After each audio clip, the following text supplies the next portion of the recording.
So what exactly is your metabolism? What exactly does that mean? Do some people have better metabolism than other people?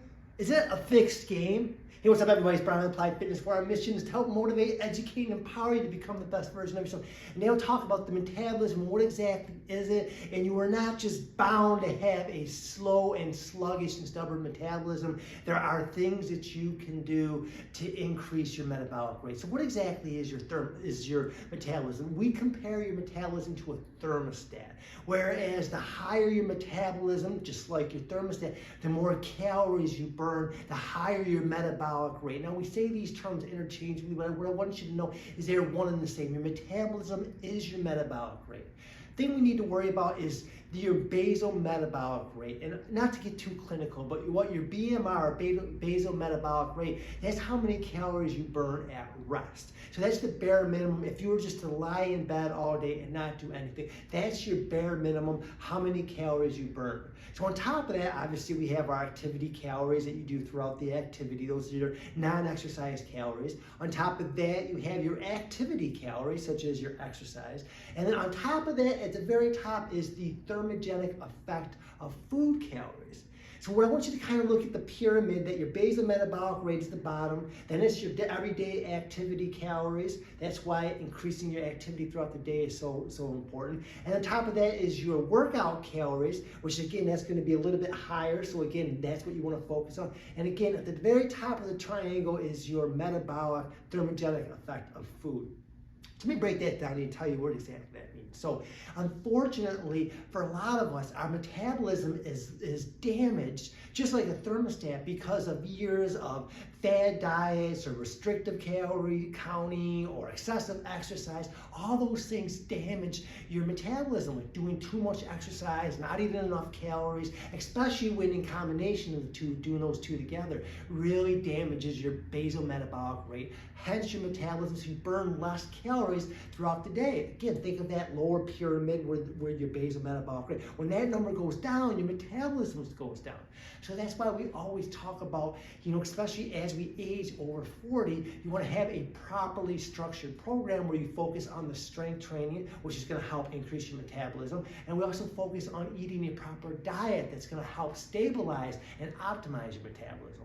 So after years of doing that, it damages the metabolism, lowers your basal metabolic rate, and that's ultimately what leads you to what we call the metabolic resistance syndrome, where it just becomes harder and harder and harder to lose weight.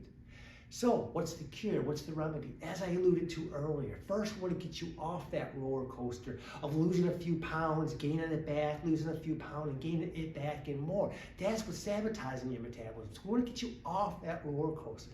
We're going to do that with 3 ways. I want you to focus first on strength training. By focusing on strength training, that's going to help increase your metabolism. It's going to help make you stronger.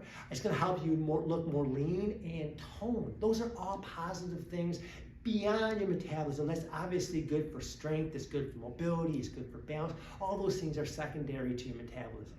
Second is we want you to focus on a proper diet. We want you to focus on eating enough protein throughout the day. So what does that mean? We're not talking about Atkins or anything like that. That's just going to make your metabolism worse. We're just talking about tapering your carbohydrates. Very important to think of your carbohydrate content is to have more in the beginning of the day, less during the day, and fewer to none at night.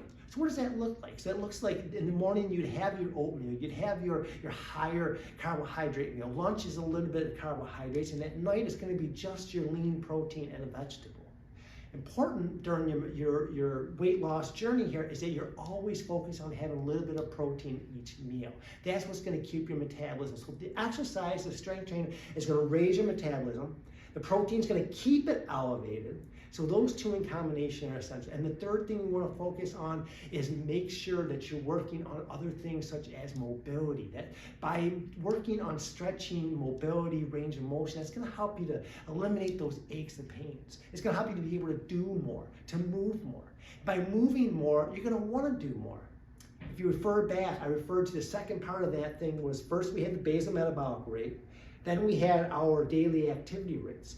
Now, it stands to reason that the better you feel, if you get rid of those aches and pains, you tend to do more. It's human nature. You know, so if you feel better, you're more likely to park further away. You're more likely to go for that walk after dinner. You're more likely to increase that number. So by increasing that number, you're burning more calories. Your basal metabolic rate is higher. That number's higher. You're working out effective and efficiently. That number's higher. And of course, at the top, your thermogenic effect of the food is higher because you're eating protein. Because the more protein you eat in your diet, it takes your body more calories to break it down. Now, I know that's a lot. We talked about a lot. I tried to keep it so it wasn't so clinical and boring for you. But I just want you to know that you're not stuck with the metabolism that you have, that there are factors that can increase it. So it sounds like a complex saying. We say metabolism and metabolic rate, but that's what the definition is. That's what it is. And that's what we want to focus on. So I hope that helps. If you